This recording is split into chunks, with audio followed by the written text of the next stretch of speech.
Ready to open the hood? UseTool for the tutorials.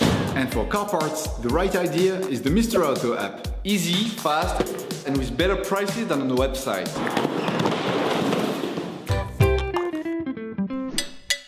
You will find the bulk inner and outer tie rods used in the video exclusively on the Mr. Auto website and through the link in the description.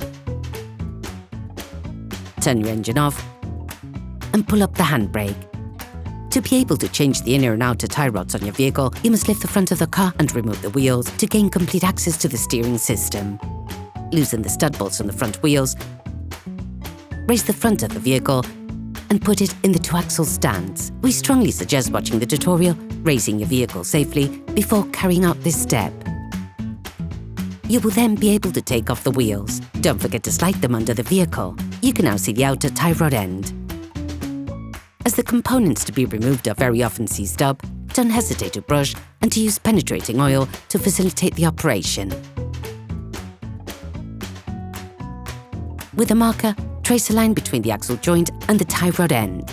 It will help later during the disassembly and reassembly process. Using a 21mm spanner, release the holding nut on the tie rod end. Hold the tie rod axle joint with a 21 spanner to prevent it from turning. The lock nut is there to prevent any rotation of the two parts towards each other, which could have an impact on the alignment of your vehicle. Using a 17mm spanner, release the holding lock nut on the tie rod end. It is now time to release the tie rod end from its socket. If you do not have a ball joint puller, take a hammer and hit the lock nut hard just at the end of the threading. The ball joint should move away from the pivot. Only tap on the tie rod end pivot if you're changing the tie rod end, otherwise you risk damaging the threading. Finish removing the nut from the tie rod end. If your tie rod end rotates with a nut, you can prevent this rotation using a 5mm Allen socket.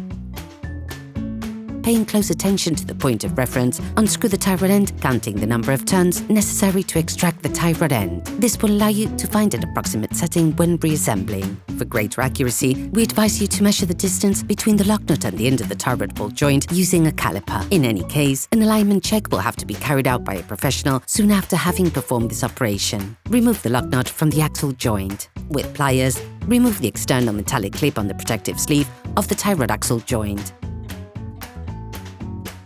Using a flat screwdriver, remove the inner collar from the sleeve.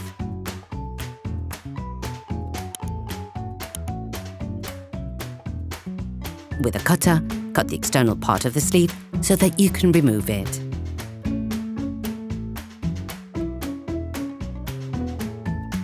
Remove the sleeve.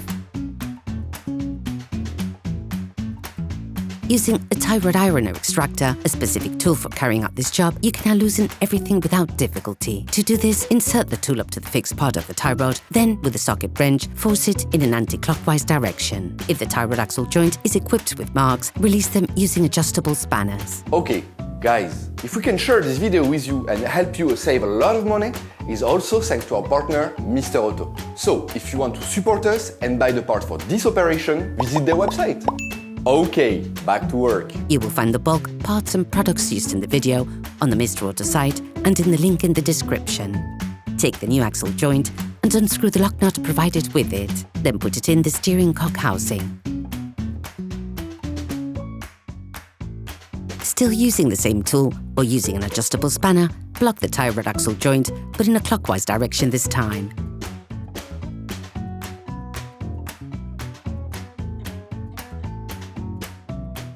Finish off the tightening with a torque wrench. Then remove the tool. Take the new sleeve.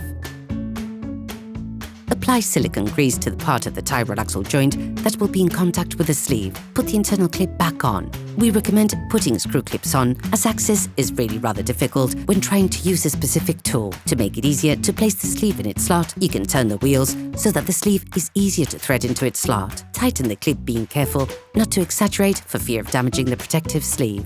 Then put the external clip in place.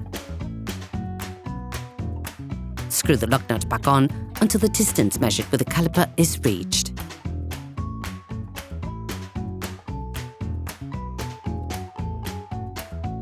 Take the new tie rod end. Replace the tie rod axle joint until it touches the lock nut. replace the bolt joint in the pivot.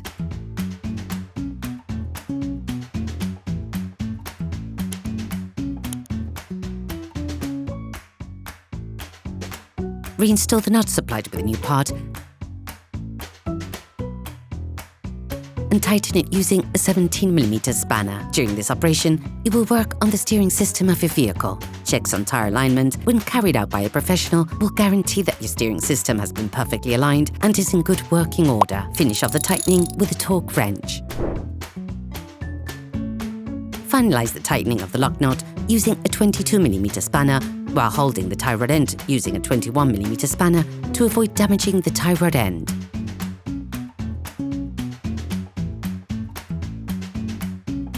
Then you will be able to put the wheels back on your vehicle. Put your car back on the ground and block the wheels securely. Operation completed. Hi, it's Theo from UseTool. I hope this video has helped you a lot in your car maintenance. We would be super grateful if you could spread the word so that we can produce even more tutorials. Simply give us a like, a comment, and hit that subscribe button. It really helps us boost the channel and help the whole community. Thanks a lot and have a great one.